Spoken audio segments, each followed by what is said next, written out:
Hi, my name is Karen. I am the adult program coordinator at the Downers Grove Public Library. Welcome everyone to today's job workshop with the People's Resource Center. Our presenters today are Jan Bartel and Charles Holt. And we've been working with the PRC for 3 years this month, I believe. So we've had some great success stories out of these job workshops, and we're happy to have a new topic today, changing careers. And I will turn it over to Charles and Jan. Yes, good morning, everyone. Just to let you know who's presenting this workshop, Jan and I are both coaches at the People's Resource Center. And we work with clients, and we've encountered a lot what we're going to be discussing today. And this is actually our first time with it, and we're kind of looking forward to sharing this information with you. Just a little bit about People's Resource. People's Resource is a community resource, and for the clients who get services through PRC for any of the services, whether it's food pantry or the job coaching, job assistance, there is no charge, and I'd just like to make that clear. Let's move on. You can mute yourself. Towards the end, we will have a time for some questions. You can also use the chat function if you like for questions. Video, as Karen mentioned, it is being recorded. So if you're comfortable being recorded, fine. If you're not, don't turn on your video, whatever you're comfortable with on that. And okay. If you don't have it set up, go to the side-by-side mode, which will give you the full screen, and then the pictures end up on the right side of your screen. Just go down a little drop down on options, and then side-by-side mode. That's probably the best way to do it. And the workshop is being recorded, even though the slide says otherwise. Quickly on People's Resource Center. People's Resource Center has been around, I think, about 35, 37 years. And it started as a food pantry and has expanded from there. We still have food pantry in 2 locations, 4 times a week, in Westmont and in Wheaton. And that's pretty simple. There's the basic model is you pull up your car and volunteers bring boxes and bags, put it in your car or trunk. That's the way that's working. Adult learning and literacy, that's virtual. Art studio, that's also virtual, I understand. Clothes closet will be coming back, but not yet at the moment.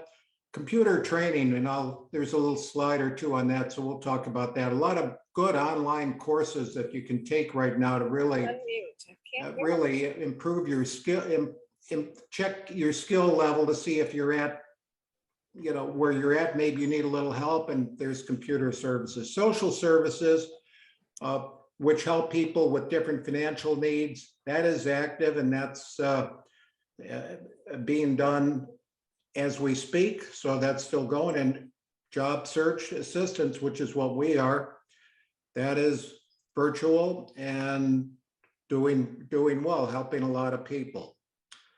All right, computer training. And again, this is virtual. Basic Microsoft Word 1 and 2, Excel. You can also get what's called this MOS certification, Microsoft Office Specialist. It's well known. And if you can take this MOS, get through it and do well with it, it's really something that can really perk up your resume, letting the employer know, well, I just got this MOS certification not 20 years ago. I received it in 2021. That's a great thing for an employer to know. Well, if you have that, you do have some computer skills. And classes, yeah, it's via Zoom pretty much. And you need to have the basic things on your computer. And I think that's about it. The next slide will tell you a lot of these, this is probably, getting to be a low slide because we're in September. So computer classes are starting again October 11th. And all you have to do is email Amy Zarita at that little email address down at the bottom, azarita@peoplesrc.org. MOS, which is at Microsoft Office Specialist. Those, let's see, the next one just starting real soon, or I'm sorry, just started September 7th. Word, Excel, November 1st. Look into it. These are good quality classes that can really help you out. All right, so what are Jan and I speaking about today? Career change. And with that, I'm going to have Jan take over. Good morning and welcome to all of you. Our first slide talks about our goals. When we're looking at a career change, we need to understand and plan and prepare for this career change. We want to look at reviewing the various steps and tools that can assist you in the process, and just as importantly, fill you with confidence for your journey.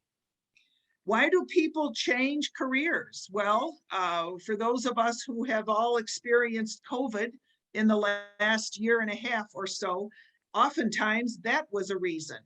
The hospitality industry, for instance, was hammered with this virus, and those folks in that area needed to look for a new opportunity to continue earning money.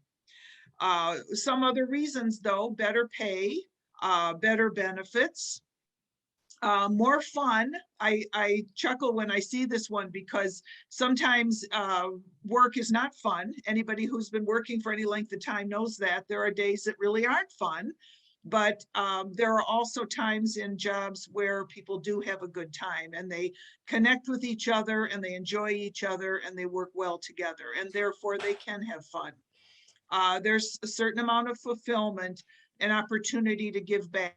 So oftentimes we have people go from a profit organization, corporate America, for instance, to a nonprofit where they are giving back. They feel like they have been so blessed with opportunities and have been able to financially do well. And so maybe sometimes towards the end of their career, they will say, you know what, I want to give back. I want to work for a non-for-profit, maybe take a less salary, maybe be more fulfilled.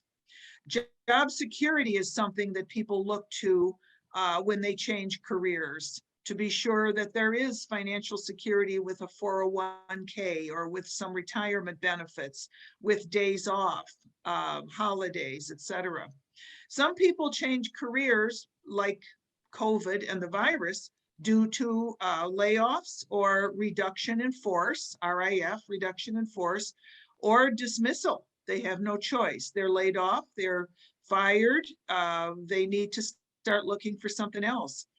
If people are unhappy with their current career or their current employer, they begin to look for other opportunities. And again, feeling unfulfilled as if something is missing from their life. Your dream career has changed, or you haven't kept pace. You haven't kept up the skills that you need to keep pace with the career you have chosen. And then, of course, recently, as I mentioned, the recession associated with the pandemic of 2020 and, of course, now 2021. What is difficult about changing careers? Well, I will tell you, it's very stressful because you are moving from the comfort of a career that you know and probably are very good at to, for whatever reason, something that is going to take a lot of work to find something else that you're fulfilled with. So it is stressful. And we actually have one of our programs through PRC is on taking care of yourself during a job search. So I would encourage you to look into that one because it really talks about how much stress is involved in changing careers or even changing jobs in the same career, and what you can do to help yourself during that time. If it feels like starting over, it's because you are. You're starting in a new career, older than you were in your first career, And as we get older, it gets harder and harder sometimes to take on new information, to take on new learning situations. We also have the unknown impact on our finances. If our salary is lowered or if we have lost a position, then we're worried. We're worried about our finances and paying our bills and paying our mortgage or our rent. And then, of course, we're unsure whether or not we'll like the new job. So that's a leap of faith that people need to take because they really are moving into the unknown. Even if you didn't care for your job and you left it because you didn't like it, not because you were laid off, you're still not sure you're going to enjoy the next one. So you have some stress-induced angst with that as well. And requires new skills or knowledge. And that is a stress in and of itself, requiring new skills or new knowledge. But the caution here is, and I can't stress this enough, don't quit your current job without a game plan. Now, that doesn't say don't quit your current job without a new job, because sometimes you don't have a choice. But I will say to my daughters, and I have said throughout their careers, and obviously they're in their 30s, but you are interviewing for your next job every day you go to work. In other words, do the right thing, be honest, sincere, work hard, do those soft skills as well as learn those hard skills, because if you were to lose a job, you've got to be able to network quickly and pivot into a new one. So you're interviewing for your job every day you're at work. And this one talks about pivoting versus leaping.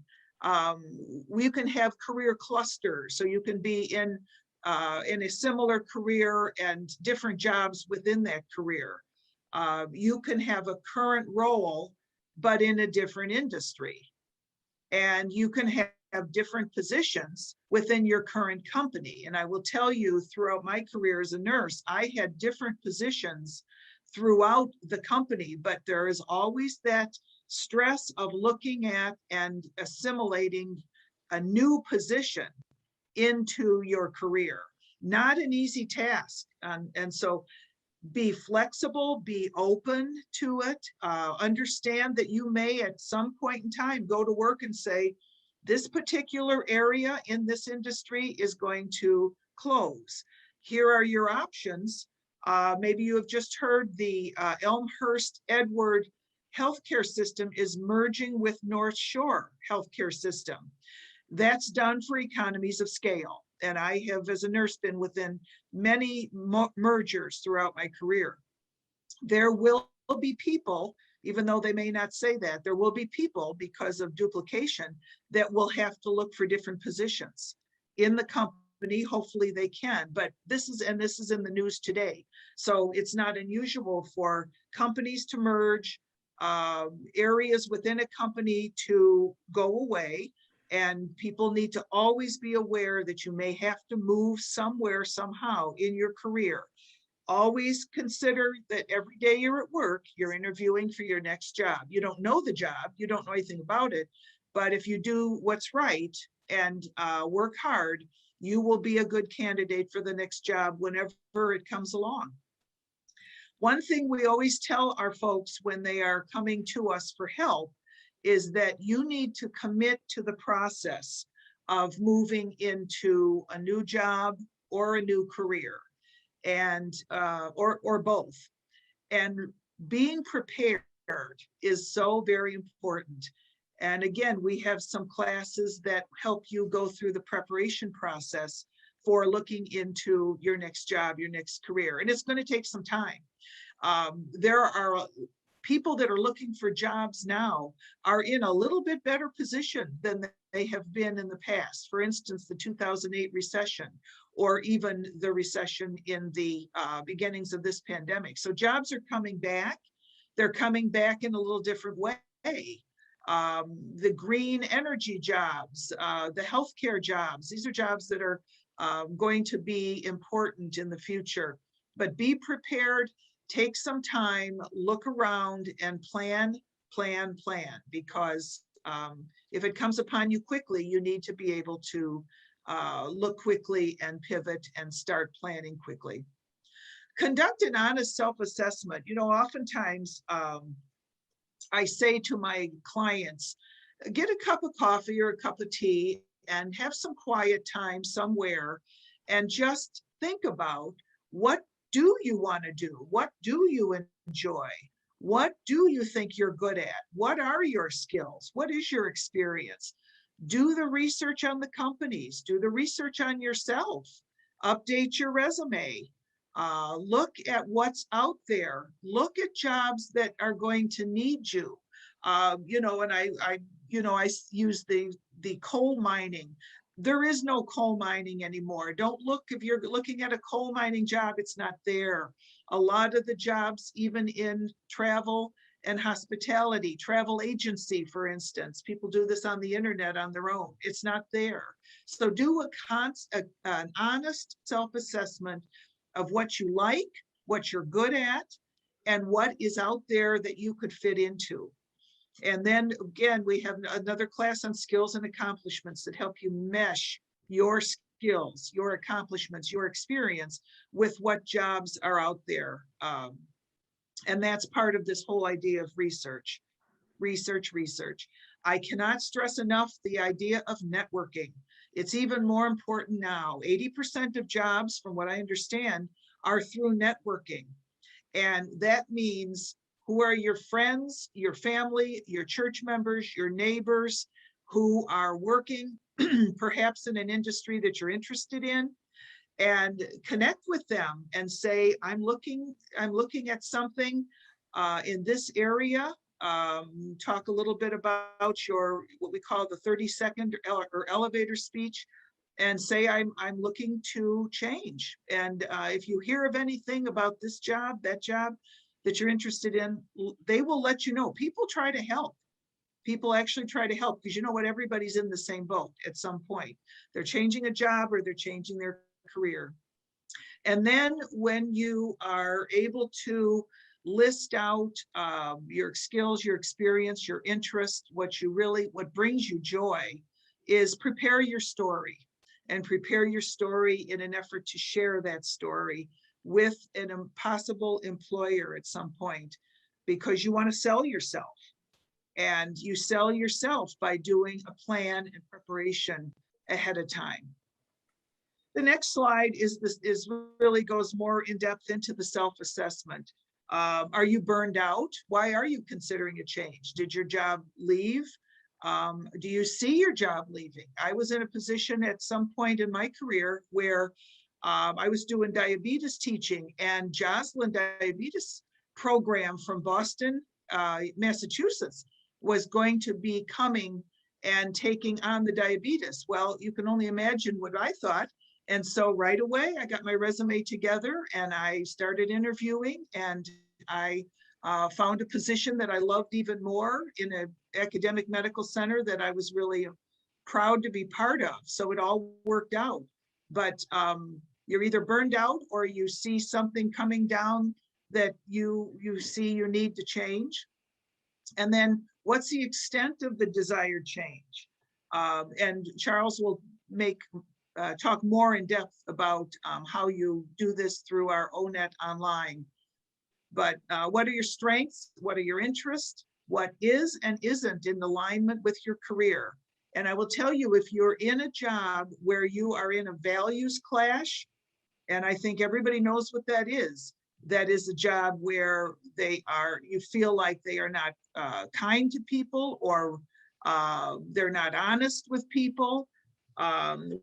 We won't even go into that 2008, the crash of the recession with the banks and the mortgages and all of that. But if you're not in a job, if you're in a job where it does not align with your value system, you need to get out. You're not going to change the company or the organization or their value system. You need to find a job that is in alignment with your value system. And then what moments or situations have brought you joy? Joy and job satisfaction go hand in hand. And teaching if that is what brings you joy, counseling, if that's what brings you joy, volunteering to move into a job in an organization that you volunteered for.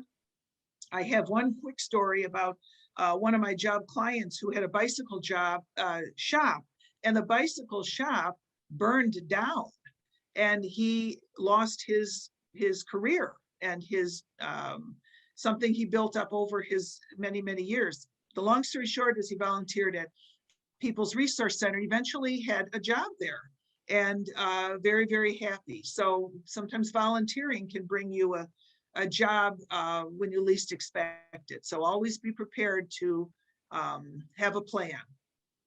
And then finding your strengths, ask people, ask your friends and your family, people you trust, what are your strengths? I think most people will tell you. You can also ask about your weaknesses, and good family and friends who you trust will tell you that too. Listen to their feedback and pay attention to when you are most productive in a job. That will give you lots of information as well. That means that you're aligned with an interest and expertise. Conduct a simple SWOT analysis. That's strengths, weaknesses, opportunities, and threats. And this is something oftentimes in business when they're looking at strategic planning. But look at your strengths. You can do this on yourself. Look at your weaknesses. If you're not as computer literate as you'd like to be, take the classes Charles talked about earlier. Opportunities, look around and see where those, again, environmental jobs are, or healthcare jobs, or tech jobs, or warehouse jobs, trucking. There's so many opportunities now that you can look into. And then of course, threats are, what are those things that you would like to avoid? I talked about the organizations that don't align with your value system. Utilize free online resources to find your key strengths and interests. And on the right side here is a couple of 2 or 3 of them, the High 5 test, Truity, ONET, which again, Charles will talk a little bit more at length with. But these are resources to identify through some analysis to find what your key strengths and interests are. And they will tell you, you probably have heard of the Myers-Briggs. That's something that's both valid and reliable. And that's another indicator of what your strengths are, what you do best in, what jobs are best for you. And then identifying your necessary skills. Look at job postings, think about how your skills relate. If you like jobs that are posted and your skills are not up to speed there, you need to find those classes and update those skills.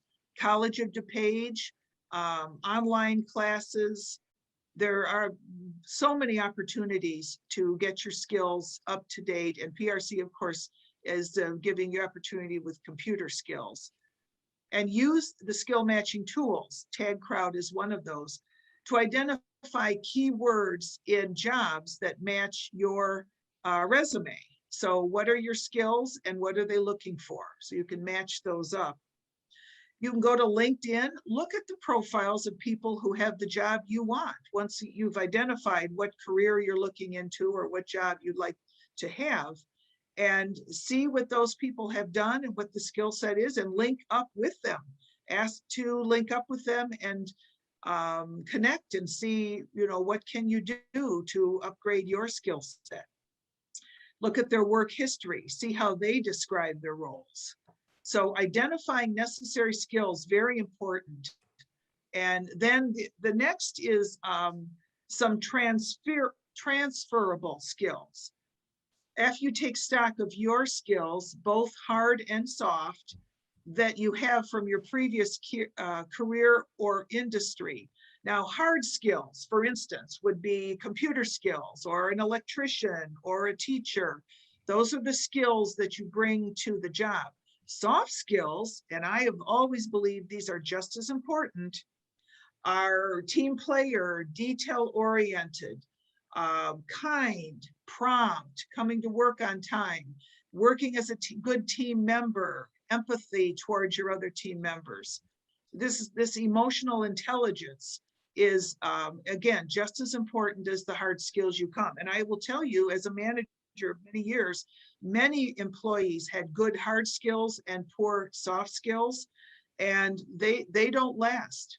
And people with soft skills, but work to get the hard skills by classes and so forth, those are your best employees, I guarantee it.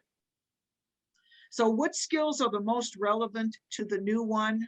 You need to determine that, which are transferable, which ones do you have, which ones do you need, and how might you build or enhance these skills?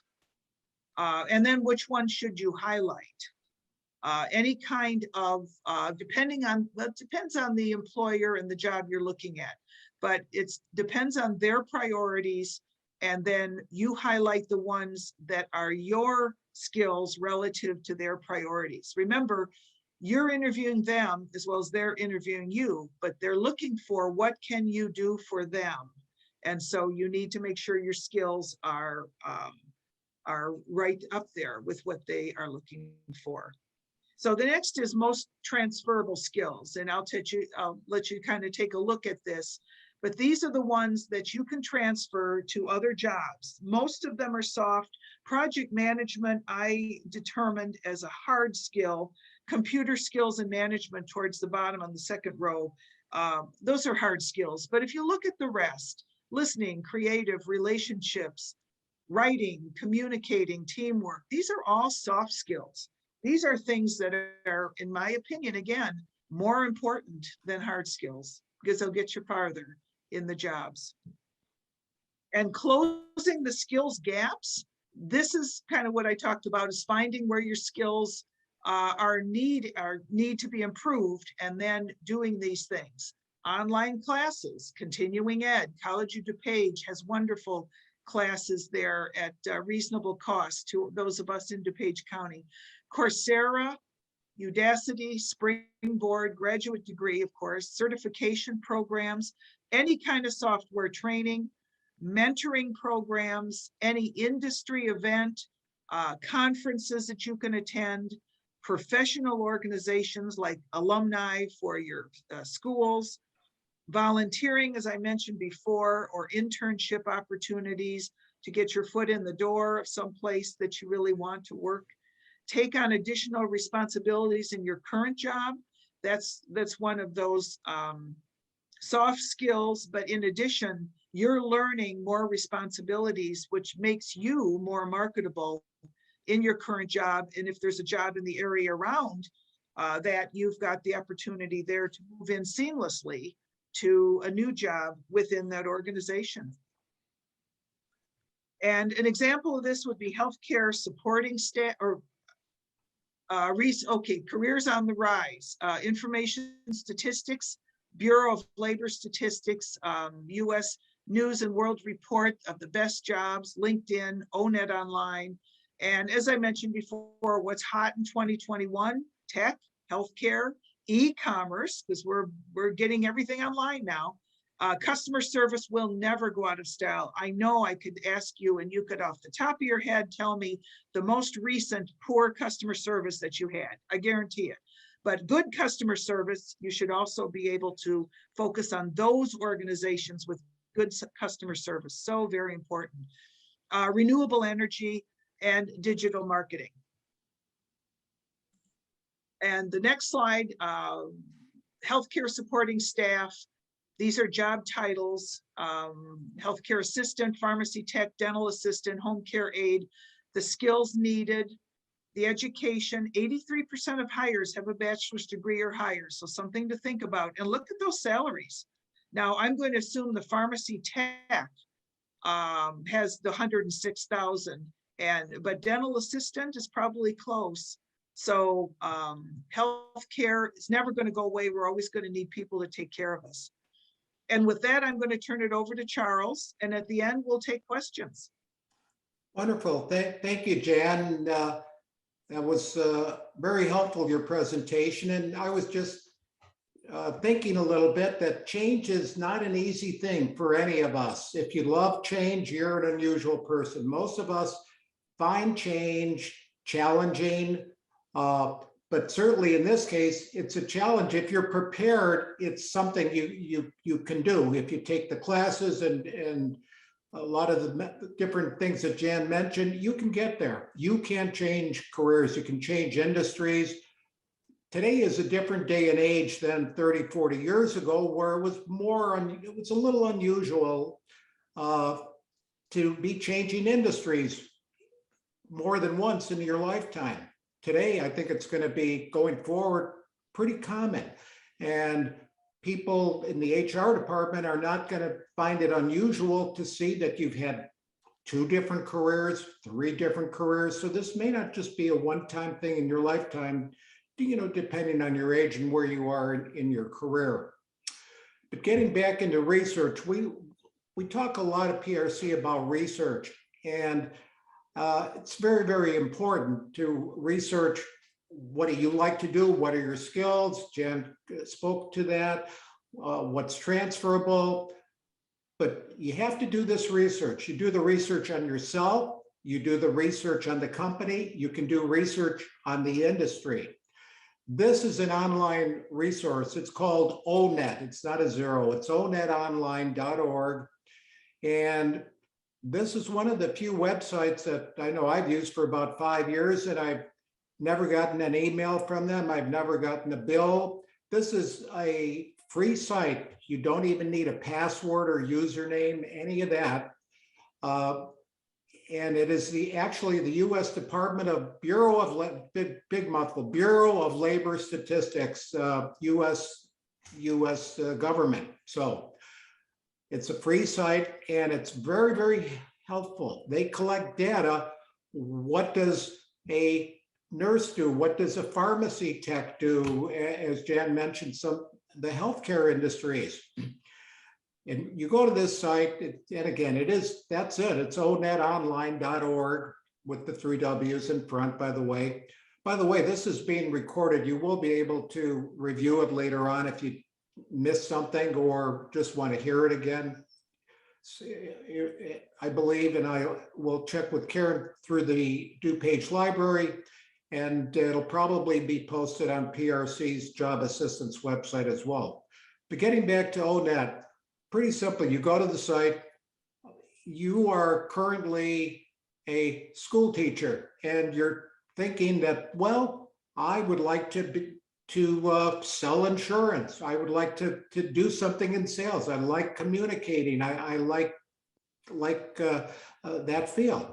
Okay, you would say, all right, I put in there sales, or I put insurance sales in that little blue box up at the top. And you go to it, and you're going to get a whole report on the skills you need, on the computer skills you need. It's going to tell you what people do in that industry. Do they make outgoing phone calls, incoming phone calls? What do they really do in that sales territory? And you may say, after you do that, and say, well, gee, I didn't realize that they do this. This is not something I want to do. I don't have the skills. There's 5 different computer skills that are really necessary in this field. I have none of them. You may change your mind, or you may say, yes, this is something for me. And then you take the necessary education you need to get up to be hireable in that industry. And it's pretty thorough, really. I would say the average report will range anywhere from 5 to 10 pages, depending on the industry.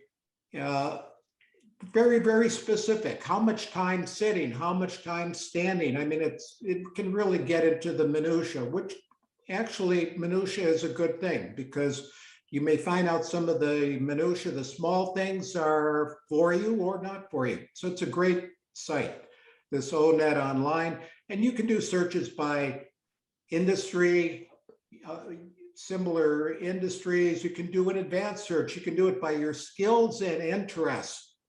If you're, for example, if you like working with wood, and you're thinking of being a carpenter, you could put that in there. What are your skills? What are your more than that, probably more your hard skills and your soft skills. Communication is a big one. And Jen made a comment, and I agree with her. people with the hard skills, but no soft skills, that's not a workable thing. So that was nice. I'm glad you shared that with us, Jan. And then there's a few other features here, hot technologies. There's things, if you're a veteran, you can click on. Spend some time on this. It's not a waste of time, and it may give you some direction. ONET Online. And this is also associated with ONET Online. It's called My Next Move. And if you're not sure what you want to do as your next career, you can do it again by keywords. That examples, doctor, build houses. You could use keywords like that and do a search, and you will get a laundry list of different occupations where that's an important thing. Again, you can do it by industry, or you can take this little test. It's the purple thing. I'm not really sure. It's maybe 40, 50 questions, and it goes through asking you questions like, would you like to invent a drug to cure cancer? I think we all would. And, so there'll be variations on that and all different topics. You click on those things and you get a little in that self-analysis. Analyzing yourself is a hard thing, by the way. Many times you may have skills and talents, and Jan alluded to this. Ask your friends and trusted people, what are my strengths? What are my weaknesses? You don't just want to hear your strengths. You do want to hear your weaknesses, and a true friend will tell you your weakness. A good family member will say, Jan, you're great at this, but you're not so good at this. Not a bad thing. If it's communication or a big thing, a big soft skill, you want to know, well, maybe I need some Dale Carnegie courses to learn how to speak better in public. So this is another good site, My Next Move. And all right, networking. Networking is something that, how did we used to do it in the past? Well, I was involved in commercial real estate, and we would have monthly meetings of several hundred people, and we would maybe have a little dinner, a little lunch, and then we would go around and speak to other people. That's one of the ways we would network. That's not as common today, especially in this time of COVID. That's probably a little unlikely, but you still need a network. Recruiters love LinkedIn. That's a form of networking. Employers like to hire somebody that is known by somebody at their current company. That's the reason 75–80% of jobs are never advertised. And I believe Jen made that 80% quote, is because a lot of jobs are filled by letting other employees of the company know we have an opening in our communications department. If you know somebody, please let us know or contact them. And you are a trusted employee at that company. When you let Jan working in HR know that you have a friend with great skill set for that position, that's a big plus for that person to have an opportunity to get into a position that was never advertised on LinkedIn or on Indeed or any of those type of sites. So networking is very, very important. You really have to reach out to, number one, people that you know. Talk to friends. Let them know what you're doing. Let them know that I'm currently in this industry. It's not working for me. I'm not feeling fulfilled, or whatever is appropriate. I would like to make a change. And I find a nice way to do that is to ask people, what do you do? Find out what they do. Find out about the company they work for, particularly if it's an industry you'd like to get into. You'd like to get into something in healthcare. Buy Jan a cup of coffee. She'd love to talk with you about it. Right, Jan? Absolutely. Yeah, Yes. okay. Well, that's what you do. Find people in that industry if you can. take them out for coffee, as this little thing says here. Join LinkedIn. LinkedIn is a good resource. You should be up there, even though you may not currently be looking for a new career change. It's good to get up there. Why? 800, now this astounds me, 800 million people, 800 million. That's a big number, are on LinkedIn. It's a really very good site to see what other people are doing, maybe in the industry you're not in. If it's something in healthcare, put in healthcare in the search engine, see what comes up, see what people have posted. You can learn what skills they have, because there's quite a bit of information. And this is not a LinkedIn workshop, so I won't go too much into it, but try to spend some time on LinkedIn. That's a good thing. Virtual conferences. Most industries have conferences. They have all kind of things that you can attend. Just do simple searches. You can do this on Google. You don't, for example, if you wanted to get into the industry, I was in commercial real estate, you'd put in commercial real estate in my seminars, groups in my area. They're out there. Every group has some kind of an organization that will really help you. Maybe it'll help connect you up to somebody that is in that industry that you could take out for a cup of coffee. And, reaching out to people. I just a quick story. I had many people call me when I was in that industry that would introduce themselves. Here's one way, and I'm not saying this is for everybody. It was, I'm a recent college graduate and I'm really interested in commercial real estate. Could I take a few minutes of your time to discuss with me? And if they were pleasant on the phone and I'm not busy, I would take that call and I'd spend 15 minutes on the phone with them. And they would follow up with me many times and send me a little thank you note. And they would let me know, yes, I joined a firm in the commercial real estate industry. So reaching out to people, even if you don't know them, not a bad thing. It could be I'm making a career change. You can try this by email, certainly. You can try it by phone. And I'm curious about your industry. A lot of people, not just me, I'm not patting myself on the back. A lot of people, they like helping others get going in their industry. There's no downside to it. And helping people is a good thing. It gives you a good feeling. So people will do it. Don't be scared to do that.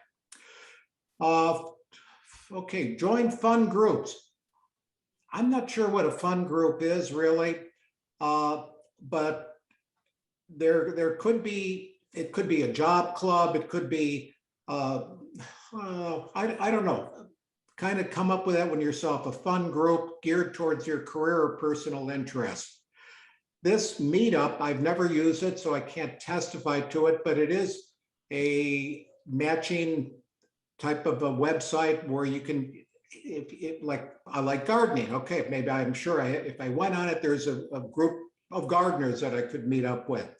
An affinity, we call those affinity groups. If you like to travel or you like this or you like that, not a bad thing. And you can develop relationships, even if it's a online relationship with people.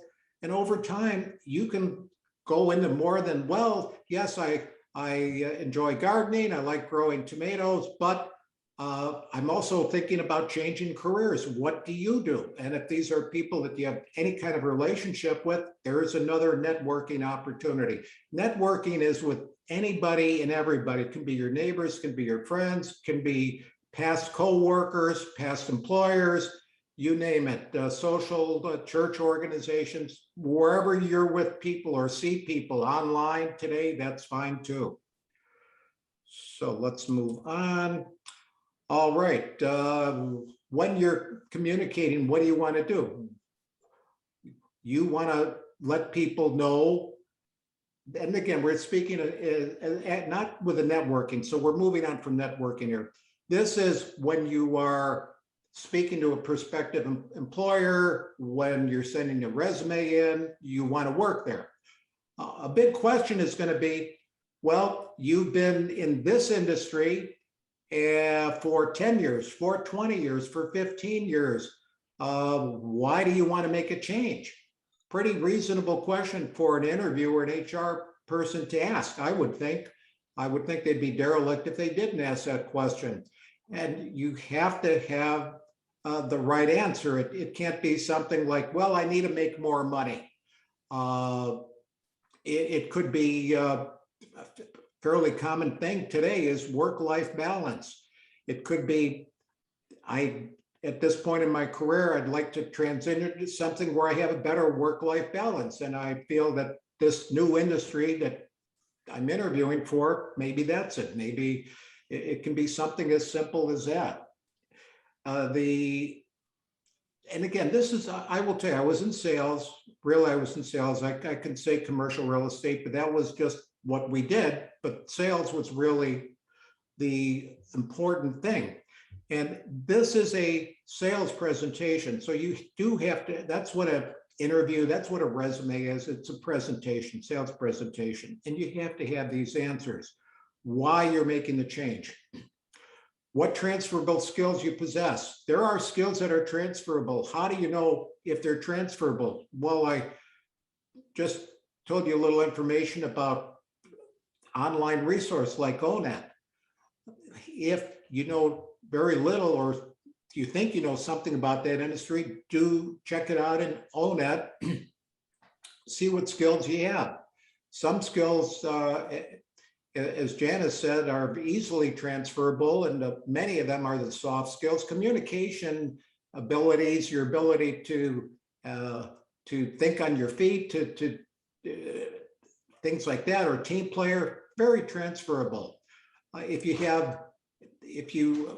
had a career in making jet engines, well, that may not be as transferable if you want to do something else. Some of those skills may not be transferable. Look, again, this all goes to research. What are you doing to address any skills gaps? All right. When you look at a job description, that's another method which I had mentioned. Look at job descriptions in that industry. What are they looking for? What, hard skills, soft skills? If you're missing any of that, what are you doing? Well, I'm currently taking MOS classes at People's Resource. I'm currently involved with this class, that class at College of DuPage. That's how you can address that you do have skills gaps. And how do you do that? Well, the resume. As our PRC resume writers know, your resume is a work of art. And by that, I'm saying it's a sales presentation. It has to be appealing. It has to get the message across of who you are. It's really a description of who you are. Years ago, we could have a resume that didn't say much, but with a big 8x10 photo of yourself. And if you had a really good photo, maybe you get the job. That doesn't work today. Today, you really have to have a good resume that will get through some of the applicant tracking system things. And that's just a computer that will look at your resume before any human eyes see it. Elevator pitch. That's the simple thing that probably everyone in this group has had asked of them. Tell me a little bit about yourself. Or it could be, Jan, I have your resume in front of me and I've read that and it looks interesting, but why don't you tell me about Jan? Who is Jan? Who are you? That's really what they're asking here. And that's typically a beginning question in an interview process. And you don't have a long answer for this. And again, this is covered more in other workshops and with coaches at PRC. That is a simple, here's why I'm here, because I think I can benefit the company. The last company I was with, I benefited them in this way, in this method. I achieved this, I accomplished this. A quick thing, that's really what it is. LinkedIn profile, that is important. You do need that out there. I have a sister who is in the trucking industry, and she's a recruiter for 15, 20 years. And typically they go to LinkedIn. They also go to companies that actually go to their website to apply. That's an important thing too. When you find a company, try to apply on that website. The LinkedIn profile, getting back to that, have a good profile up there. Doesn't have to be, should not be a carbon copy of your resume. Typically maybe shorter, but spend some time on LinkedIn. We do have a LinkedIn workshop also here at PRC. Networking, I can't emphasize that enough. Networking, if it's 80% of positions are obtained through networking, like why would you ignore that? I'm not saying to ignore the other 20%. We do help people get positions that they didn't get through networking, but a lot of positions are obtained through networking, one form or another. And I would keep you here till lunchtime if I told you some networking stories, but it really does work. And people are happy handling it in the right way. They're happy to help you if they can. And the interview is the other part of the sales process. That's the face-to-face, the Zoom, maybe an initial phone line screening, where you are going to get, particularly in this case, we're speaking to changing careers. You have to have the right answers for that. It has to be reasonable. It can't be, well, I want to change careers because I'll save $10 a week on gasoline. That's not something the employer is particularly concerned about. Their concern is, Jan, a person that can bring something to this company, to this organization? Can Jan benefit? Will Jan be an asset? Is Jan a pleasant person? Can Jan get along with other people? That's huge, things like that. And okay, we'll try to connect the dots a little bit. Highlight transferable skills. And this can be in an interview. It can be in your resume. Transferable skills. My past, as in this career, I had occasion to spend a lot of time using Microsoft Excel. And if I want to be a bookkeeper or an accountant, that's certainly a transferable skill. If you used it in an admin position, for example, that's a transferable type of a hard skill. A lot of soft skills, just being repetitive, are very transferable. How they've added to your previous track record. And that's, again, speaking to maybe some metrics on what you accomplished for past employers. How did this skill really benefit the last employer that you had the MOS certification?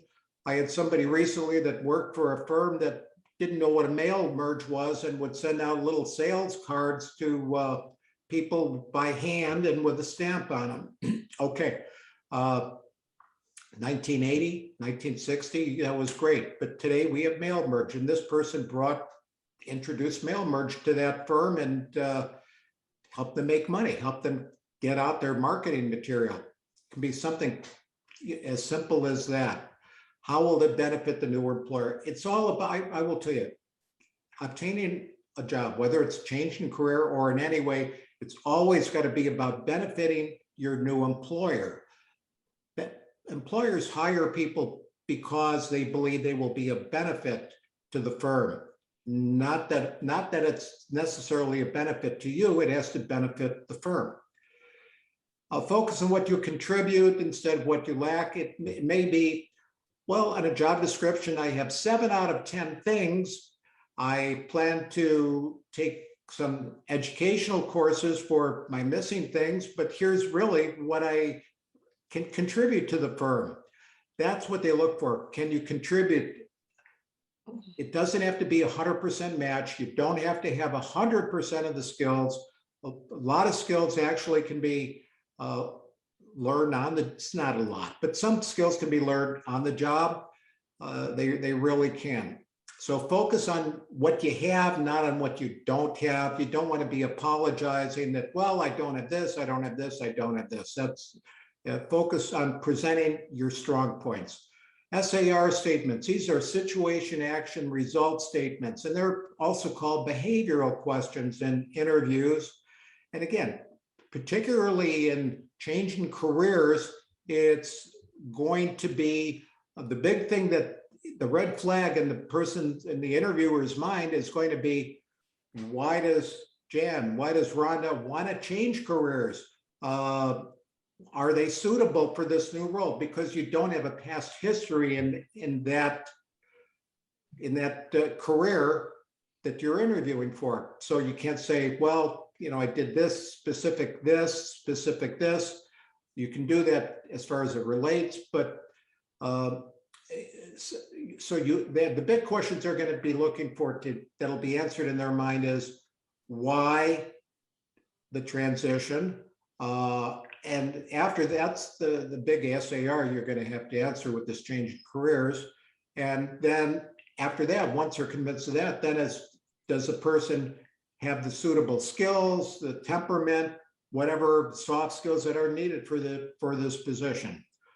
So and those will typically, just generally, we'll start with things like, has this ever happened to you that you had a dispute with a supervisor? Or tell me about a time. Very, very common interview type questions. All right. Okay. Communicating your transition plan. Why? And this is something we've discussed pretty much through this workshop. Why do you want to transition? How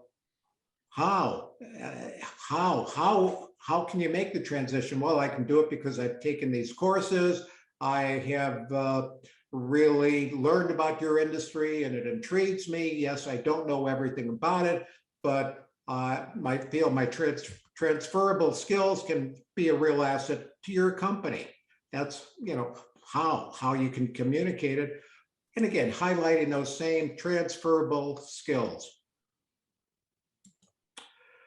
All right. For more seasoned workers, this is a word, seasoned. I always chuckle when I hear about this. It's like, what does that really refer to? Like flavoring with food, seasoned, like a little spice on the food.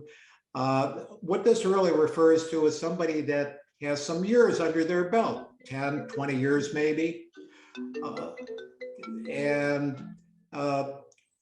That they would call you a seasoned worker. Maybe if I went back into the workplace, they would call me over seasoned. I'm not sure, but that's what they're talking about here.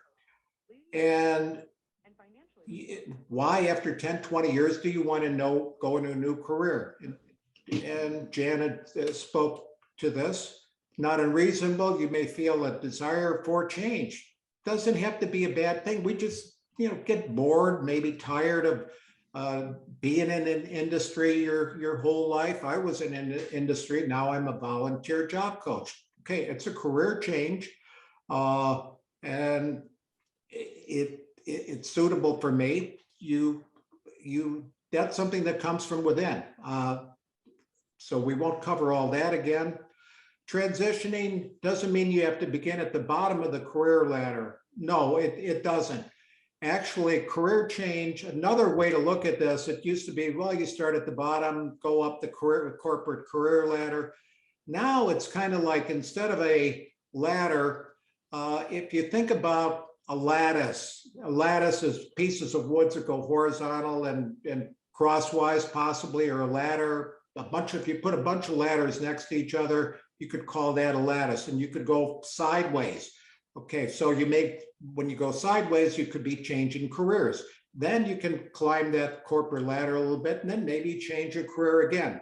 So it doesn't mean that you have to start at the bottom every time, because a lot of your skills are transferable, and it doesn't make you an entry-level worker. You're not an entry-level worker if you have transferable skills. If you have no transferable skills and you're just out of college, for example, never held a position, that's a little bit different.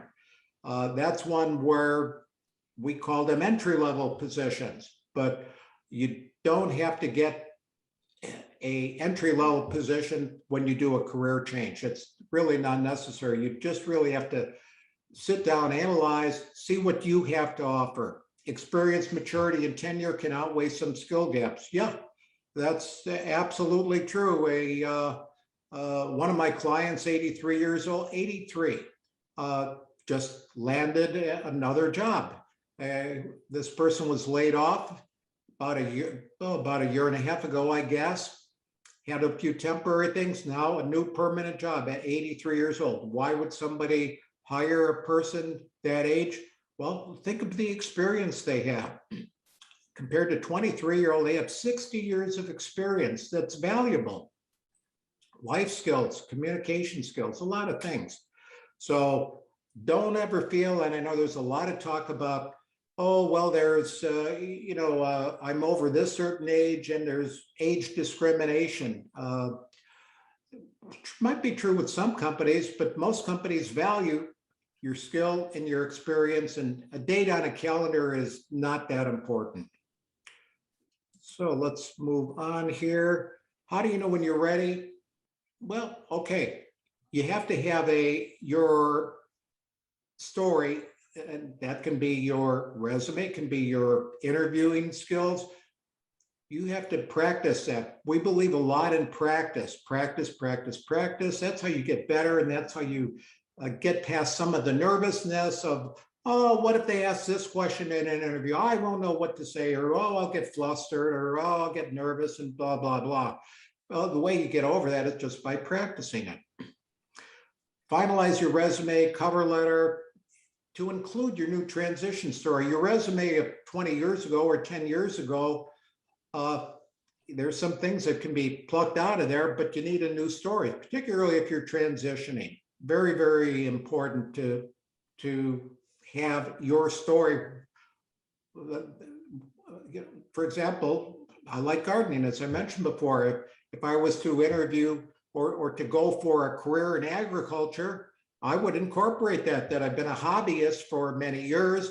And at this point in my life, I want to make a career change into something I really enjoy. Not bad saying that you have a passion for something or that you enjoy it. Actually, that's one of my favorite words to use in an interview. I have a passion for working in this industry. It's a good word if you can work that in. Certifications and skills assessments, we'll talk about that in a minute. Assessments allow you to see, do I have this skill? Am I really good at Microsoft Excel, or am I not so good? That's what an assessment will let you do. And that's moving on to what we call at PRC KX, K, letter K and X. And these are tests that can be shared and given to any of our clients, no cost on this, in every kind of imaginable fields. I had a person recently wanted to apply for a job at DuPage County in what they call DUCOM, which is their communication center for 911 calls. Well, accuracy is real important for 911 call. You don't want to take the wrong address or wrong information from that person that's has something really negative going on. There happened to be a KX test for that. So there's hundreds of these tests, and these are tests that help you assess, do I think I have this skill? I could say, well, I think I'm great at Microsoft Word, but honestly, I probably know 5 or 10% of it. So I wouldn't be all that great. I don't know every little bell and whistle in that program. And these assessments can tell you, Charles, you need to take some Word classes at PRC to get your skills up to date, to get the MOS maybe. So tests, and these are the same kind of assessments employers will give you, by the way. KX used to be called Conexa, and before that it was called IBM. So respected tests. If you see KX, that's what that refers to. And oh, wow, there's my favorite, one of my favorite words. I have a lot. Pizza, yeah, that's passion. Show your passion. Very, very important. Don't be scared to, on an interview particularly, or even in a resume, to have some passionate words in there relating to your desire to work in that field or at that company. Not a bad thing. Stay positive. Show you're serious by doing your homework. Yeah, I'll give you an example of that. I remember interviewing a person and I asked them, well, what do you think of this company? What can you tell me about this company? Well, we were in a big building in Oak Brook. So what came to this person's mind was, well, it's a big company. Okay, fine. Do you know anything else about it? Nope, don't know. Nope. I know you're a big company and I know you're in real estate. That's all I knew. That person could have done a lot more research and really wowed me with some facts that they read up on how the CEO started the company, things like that. So do your research, do your homework. And again, that word passion in there again. And I didn't write this slide. Demonstrate a genuine passion for your career. It will take you far. Yes, if you're interviewing and you're like a 50-pound sack of potatoes, not moving and no passion, just simple answers, that's not very impressive. A little passion goes a long way. Enthusiasm, that's a missing word I see in here, but enthusiasm, very, very important. You have to be enthusiastic about changing careers. If you're not enthusiastic about it, I would say stick with what you have. You better have enthusiasm for that new field. I'm enthused because I wanted to go into that field my whole life, but I had other obligations. I couldn't do it before. At this point, I can do it. I can make a transition. I can take the classes, and I want to do this very badly. Passion.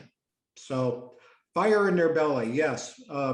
And basic skills, I mentioned, those can be learned on the job, a lot of basic skills. All right, benefits of career change. Nothing too earth-shocking here. You can get new skills. You can earn more money. I like this one, achieve greater happiness and freedom.